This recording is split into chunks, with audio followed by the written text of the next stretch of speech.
गाडीचं gear match होत नाही. चेन सॉकेटचे हे वेगळं आहे आणि हा पुढचा वेगळा आहे. चेनच मॅच होत नाही. तर आता परत ही सायलेन्सर काढायला लागणार आणि हा गिअर बाहेर काढायला लागणार आहे.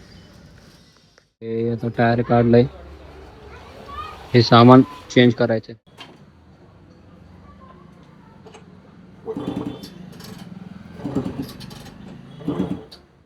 काल आपण हे चाक आणि चेन सॉकेट लावलेले गाडीला.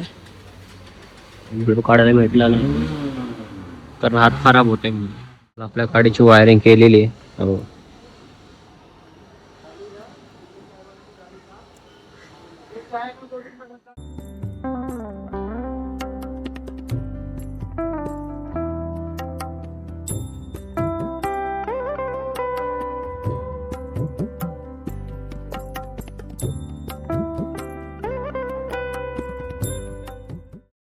आज लिव्हर फिट केलं.